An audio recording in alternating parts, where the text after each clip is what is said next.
नमस्कार साथियों, आप सभी का स्वागत है आपके YouTube चैनल सिलेक्शन पॉइंट पर। तो दोस्तों, एक बार फिर हम जो मारवाड़ के राठौड़ वंश है उनसे संबंधित एक क्लास लेकर आए हैं।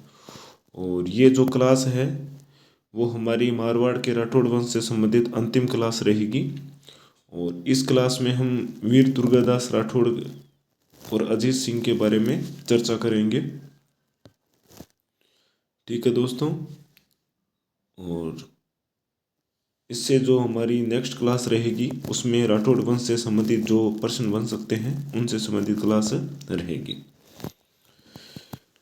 ठीक है दोस्तों, तो आज की क्लास ज़्यादा लंबी भी नहीं रहेगी, 20 से 25 मिनट के अंदर ही रहेगी। और आज की क्लास के बारे में पढ़ने से पहले थोड़ी हम बेसिकली बातों को थोड़ा चर्चा कर लेते हैं कि कई विद्यार्थियों की सूचना आई थी। उन्होंने पूछा था कि सर, दिमाग को संतुलन कैसे रखें। इसके मन में अजीब से भाव रहते हैं, कभी परिवार की तरफ से, कभी कोचिंग की तरफ से और कभी साथ वालों की तरफ से, तो और कभी सिलेबस की तरफ से। तो इसके लिए मैं आपको एक तरीके बताता हूँ कि आप इसके लिए क्या प्रयास करें। देखो, पहली बात तो ये है कि आप जिस लक्ष्य के लिए प्रयास कर रहे हो उस लक्ष्य को आप अपने सिर्फ मन में दे रखो। किसी के आगे बार बार उसका अखान मत करो, क्योंकि हम कई बार आदतें होती हैं कि कई बार कहीं पर बैठे हैं परिवार में या दोस्तों में, तो हम कह देते हैं कि हम इस चीज़ की तैयारी करते हैं और हमारा ये होगा, ये सिलेक्शन होगा, और हम अगले वाकई मैं भी थार बराबर हो जाऊंगा और हम आपसे ऊंची नौकरी तैयारी करेंगे। ये बातें दोस्तों कहने की नहीं होती हैं। हाँ, आप ये ज़रूर बता सकते हो कि मैं अभी मेरी ये कोर्स कंप्लीट किया है और मैं अभी इस चीज़ की तैयारी कर रहा हूँ। ठीक है, तो इन बातों को बताने का से कोई हर्ज नहीं है, परंतु हम ये बताएं कि हम इस चीज़ की तैयारी कर रहे हैं और अगले बार कि हमारा इसमें सिलेक्शन हो जाएगा और हम भी आपके बराबर हो जाएंगे या हम आपसे भी ऊंचे हो जाएंगे, तो ये किसी प्रश्न का जवाब नहीं है।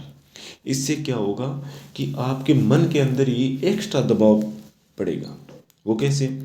क्योंकि आपको जब जब भी आप पढ़ोगे तो आपके मन में वो चीज़ याद आएगी, वो बार बार वही चीज़ आएगी कि यार मैंने उनको कह तो दिया है, अब उस बात को माननी पड़ेगी, उस बात को करके रहना पड़ेगा। तो उससे क्या होता है कि वो चीज़ें बार बार हमारे दिमाग में आती है और हम पर एक्स्ट्रा प्रेशर है वो बढ़ता रहता है। एक बात तो ये, इस चीज़ का ध्यान में रखना कि आप जिस भी लक्ष्य को प्राप्त करने के लिए प्रयासरत हो वो आप सिर्फ अपने मन में रखना।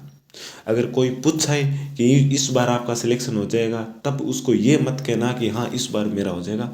आप उसे बस इतनी बात कहना कि मैं अपनी कोशिश कर रहा हूँ, बाकी जो होना है वो क्रम पर निर्भर है। ठीक है, एक बात। दूसरी बात ये है, जब भी हम परिवार में जाते हैं या आस पड़ोस में जाते हैं तो परिवार वाले या हमारे आस पड़ोस वाले हमें ताने मारते रहते हैं, इतना साल हो गया बट बैठे हुए पढ़ा है को नहीं। तो उन बातों से खुद के दिमाग को कमज़ोर मत करो। उन बातों को से अपने मन को, अपने दिमाग को ताकतवर बनाओ। और ये बात ध्यान में रखो कि इन्होंने मुझे इस समय वह यह बात कही है, मैं अब इनको जवाब दूंगा। वो जवाब कैसे देंगे उसका भी मैं आपको बता देता हूँ। वो जवाब हम किस प्रकार देंगे, नौकरी लग कर शांत तरीके से कह कर नहीं। ऐसा नहीं कि भाई तू के लगे तू के लगे। अगर किसी ने पूछा तो मैं बिलाक्ष हूँ, मैं ये भर्ती में लाजूर, मैं उस भर्ती में लाजूर, ऐसी बातें नहीं करनी चाहिए दोस्तों। जो आपका लक्ष्य है वो आप अपने सिर्फ मन में रखो। और अगर आपको कोई ताने मारता है तो उससे अपने मन को कमज़ोर मत करो, उससे अपने मन को ताकतवर बनाओ। और मन में ये ध्यान रख लो कि नौकरी चाहे कुछ भी हो, मैं लग के रहूँगा और इनको जवाब देकर रहूँगा। इन बातों को आपको ध्यान में रखना है। ठीक है, दो बातें। बात संख्या तीसरी जो सबसे ज़्यादा प्रेशर होती है उस उन तीसरी बातों से, वो ये है कि जब हम अपने साथ वाले दोस्तों को देखते हैं, वो लाइब्रेरी जा रहा है 10-10 12 घंटा, और लाइब्रेरी जाकर इतनी सारी मतलब थब्बो एक कन्ने किताबा चिन्ह रखी है, फलाणती पब्लिकेशन हट दिए बोलिए और आपा आपने के तो पूरी 5 या 10 किताबें हैं और आपा बाहू पढ़ने लाग रहे हैं। और फिर आपने दिमाग में यार बन बा किताब लिए हो यार भी मुँह लेन ज़्यादा देड़ी। तो ये जो चिंता है वो आपकी व्यर्थ की चिंता है। आपको करना क्या है, आपको जब भी आप तैयारी करने बैठो तो सबसे पहले आपको अपना जो परीक्षक सामग्री है, पाठ्य पुस्तक है, उनका आप स्वयं या किसी अपने से बड़े या जिस कोचिंग में करते हैं उन कोचिंग से राय लेके एक लिस्ट बना लो। और ये ध्यान में रख लेना, इसे प्रबल मतलब इच्छा के साथ इसे अपने ध्यान में रखना है कि इन किताबों के अलावा मैं कोई भी किताब नहीं पढ़ूंगा, चाहे किसी भी परिस्थिति आ जाए, चाहे कोई भी कुछ करे। ठीक है।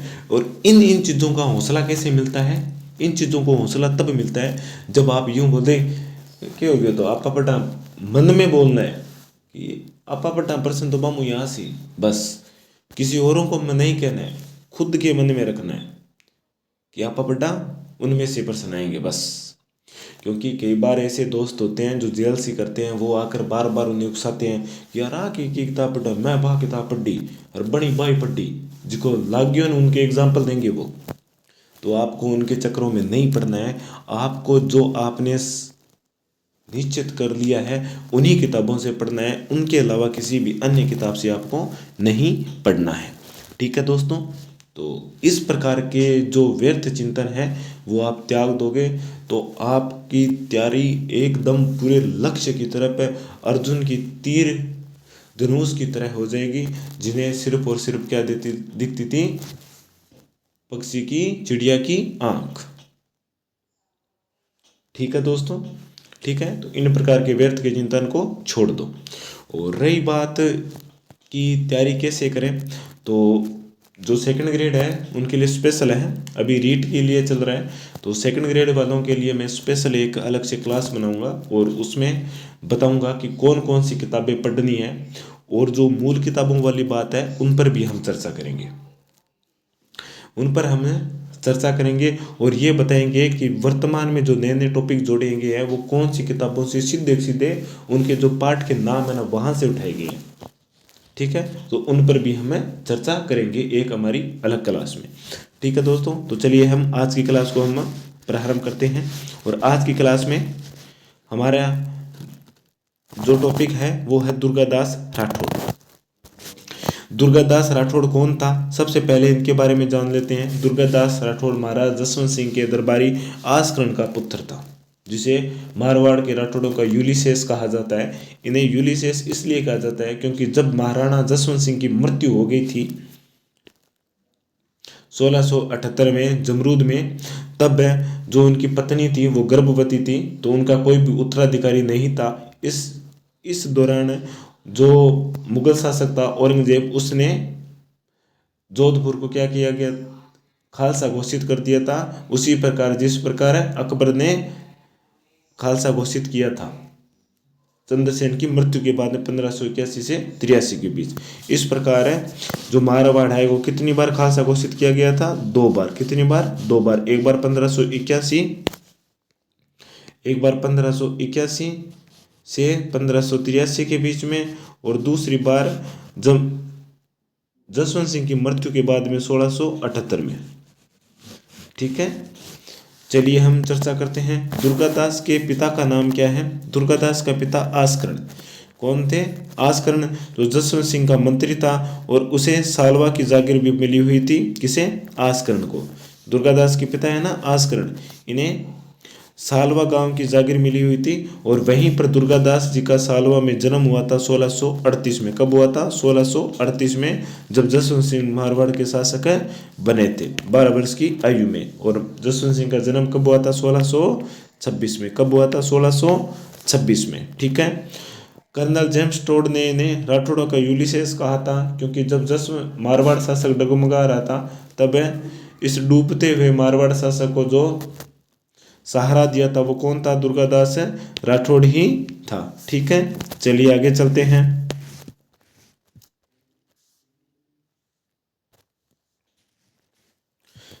जैसे ही जसवंत सिंह की मृत्यु हुई, औरंगजेब ने कहा कि दरवाजा एक रूफ शिकस्त, यानी कि आज मजहब विरोध का दरवाजा भी टूट गया था। इसे भी ध्यान में रखना इम्पोर्टेंट है कि किस मारवाड़ शासक की मृत्यु पर औरंगजेब ने कहा था कि ये दरवाजा एक रूफ शिकस्त हो गया, यानी कि आज मजहब यानी कि धर्म विरोध का दरवाजा था वो टूट गया था।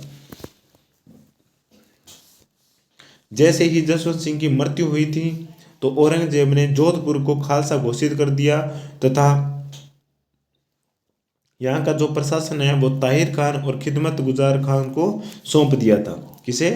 ताहिर खान और खिदमत गुजार को सौंप दिया था। जसवंत सिंह की मृत्यु के बाद में औरंगजेब ने जोधपुर को खालसा घोषित करके यहाँ का जो शासन था वो ताहिर खान और खिदमतकार खान को सौंप दिया था। इसके बाद में जसवंत सिंह की दो रानियां थी। उन दोनों रानियों ने दो पुत्रों को जन्म दिया था फरवरी 1679 को, जिनमें एक का नाम अजीत सिंह था और दूसरा का नाम दलथम्बन था। कौन? अजीत सिंह और दलथम्बन। इनमें अजीत सिंह ज्येष्ठ था और दलथम्बन छोटा था।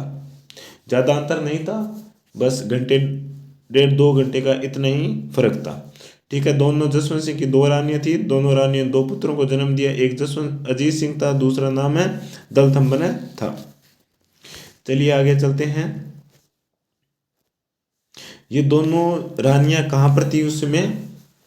दिल्ली में थी, औरंगजेब के अधीन। दोनों रानियों एवं दोनों पुत्रों को दिल्ली में किशनगढ़ के राजा रूप सिंह की हवेली में ठहराया गया था। दोनों रानियों और दोनों पुत्रों को दिल्ली में किशनगढ़ के राजा थे रूप सिंह की हवेली में ठहराया गया था। बादशाह की नीयत सही नहीं मानते हुए राठौड़ों के सरदार रूप सिंह, रणछोड़ दास, रघुदास और दुर्गादास राठौड़ आदि ने मिलकर अजीत सिंह और उनकी रानियों को वहां से निकालने का प्रयास किया। किसने? बादशाह की जब नीयत साफ नहीं दिख रही थी तब राठौड़ सरदार रूप सिंह, रणछोड़ दास, रघुनाथ और दुर्गादास, इन राठौड़ सरदारों ने अजीत सिंह और उनकी जसवंत सिंह की दोनों रानियां अर्थात अजीत सिंह की माता को वहां से निकालने का प्रयास किया था। और वहां से निकालने के बाद में दुर्गादास राठौड़ अपनी चंद सेना के साथ अजीत सिंह को लेकर कालिंदी सिरोही में चले गए, जहां पर पुष्करणा ब्राह्मण जयदेव के संरक्षण में ने रखा गया था। किसके नेतृत्व में? संरक्षण में सिरोही कालिंदी में पुष्करणा ब्राह्मण जयदेव के संरक्षण में रखा गया था। और जो और राठौड़ सरदार से रूप सिंह, रणछोड़ दास और रघुनाथ, इन्होंने औरंगजेब की सेना को आगे बढ़ने से रोका था और अजीत सिंह को दुर्गादास अपने साथ ले आए थे और उन्हें कालिंदी जो सिरोही में स्थित स्थान था वहां पर पुष्करणा ब्राह्मण जयदेव के संरक्षण में ने रखा गया था। अजीत सिंह की सहायता हेतु मेवाड़ के शासक राज सिंह ने अजीत सिंह को 12 गांव में शहीद केलवे का पट्टा भी दिया था। तो अजीत सिंह जब मारवाड़ का शासक था तो मेवाड़ के किस शासक ने उनकी मदद की थी? किस शासक ने? राज सिंह ने। किसने? राज सिंह। और उस समय आमेर का शासक कौन था? मिर्जा राजा जय सिंह।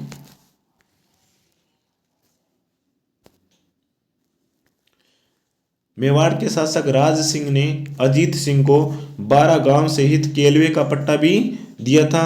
दुर्गादास ने औरंगजेब के पुत्र शहजादे मुअज्जम, दुर्गादास ने औरंगजेब के पुत्र शहजादे मुअज्जम, जो अकबर के नाम से भी जाना जाता है, को राज सिंह के साथ मिलकर बादशाह के विरुद्ध खड़ा कर दिया था। दुर्गादास राठौड़ और मेवाड़ के शासक है राज सिंह, इन दोनों ने मिलकर दुर्गादास औरंगजेब का जो पुत्र था मुअज्जम, उसे बादशाह के खिलाफ खड़ा कर दिया था। इस प्रकार मेवाड़ और मारवाड़ का गठबंधन हुआ था, जो किसके माध्यम से हुआ था? दुर्गादास राठौड़ की सहायता से।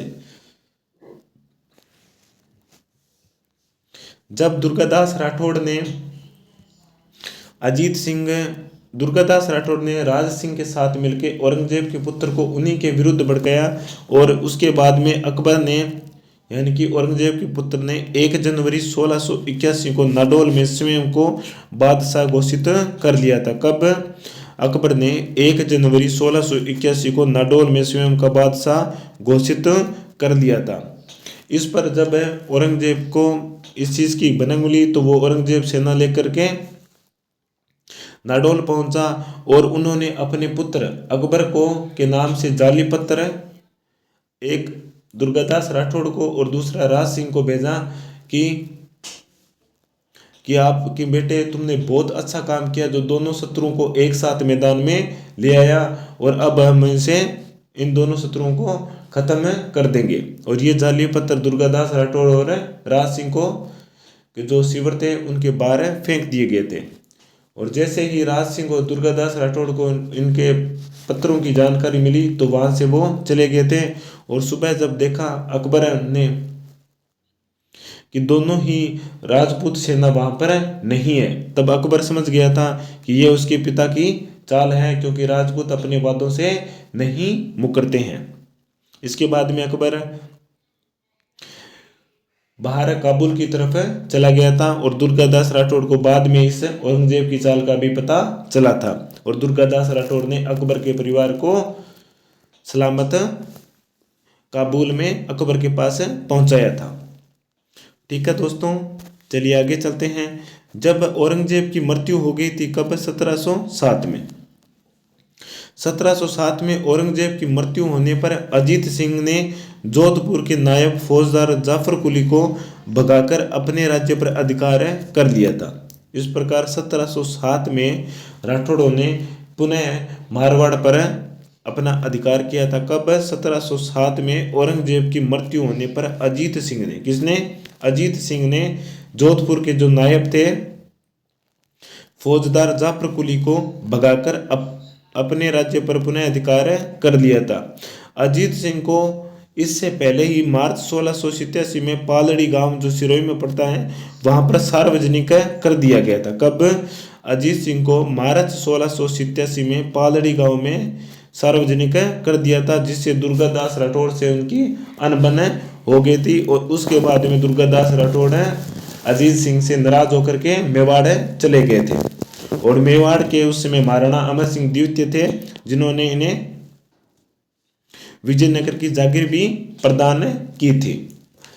इसके अलावा दुर्गादास राठौड़ और अजीत सिंह के बीच में अनबन होने का और भी कारण थे। वो ये कारण थे कि दुर्गादास राठौड़ की जो धीरे धीरे महत्व बढ़ती जा रही थी शासन कार्य में, तो जो दुर्गादास के जो विरोधी थे राठौड़ सरदार, उन्होंने अजीत सिंह को, कहते हैं ना अपनी भाषा में, राजस्थानी भाषा में, कान भरना प्रारंभ कर दिए थे, जिसके कारण दुर्गादास और अजीत सिंह के बीच में अनबन हो गई और दुर्गादास राठौड़ मेवाड़ के महाराणा अमर सिंह द्वितीय के पास चले गए थे और दुर्गादास राठौड़ को अमर सिंह द्वितीय ने विजयनगर की जागीर भी प्रदान की थी।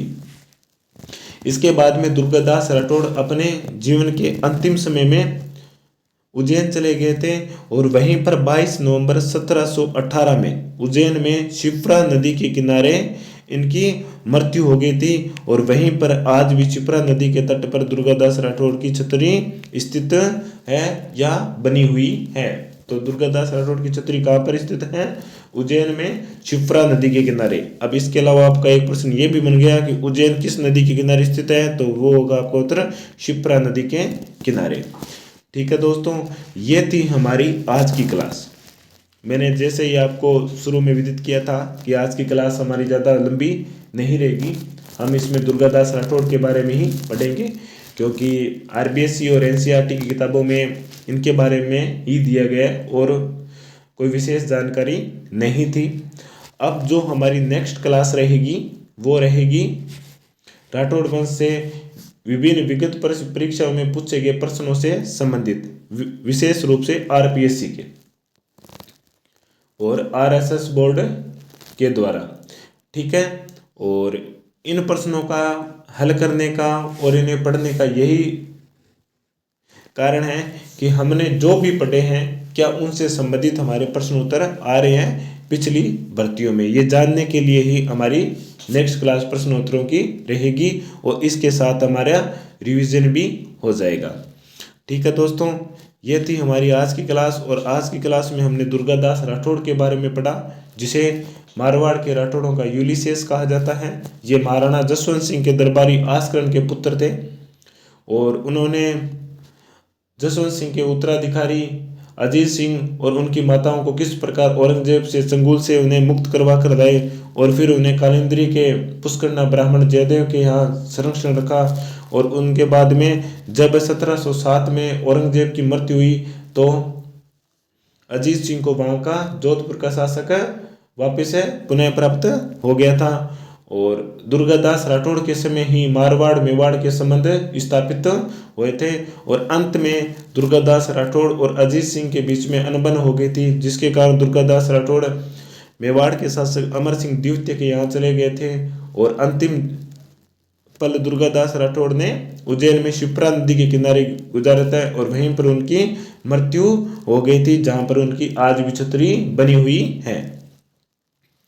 ठीक है दोस्तों, अगर आप यह क्लास पहली बार देख रहे हैं तो इनकी जो प्रथम है और सेकंड पार्ट है वो हमने अपलोड कर दिया है, वो आप हमारे YouTube चैनल सिलेक्शन पॉइंट पर देख सकते हैं। और इसके बाद में राठौड़ वंश के बाद में हम अगला जो रहेगा वो बीकानेर के राठौड़ वंश से संबंधित हमारी ये क्लास रहेगी, उस पर हम चर्चा करेंगे। ठीक है दोस्तों, और अगर आप ये चाहते हो कि पहले हम बीकानेर के राठौड़ वंश को भी कंप्लीट कर लें और उसके बाद में हम महत्वपूर्ण प्रश्नोत्तर करें, तो वो आप कमेंट बॉक्स में कमेंट करके अवश्य बताना, हम उसी के अनुसार हमारी अगली क्लास लेकर आएंगे।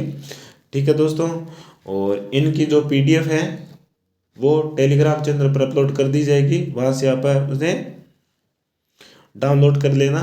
ठीक है, और जो हमारे टेलीग्राम चैनल है सिलेक्शन पॉइंट, उनका लिंक YouTube चैनल के डिस्क्रिप्शन में दिया हुआ है। ठीक है दोस्तों, चलिए नेक्स्ट क्लास पर मिलते हैं। जय हिंद, जय भारत।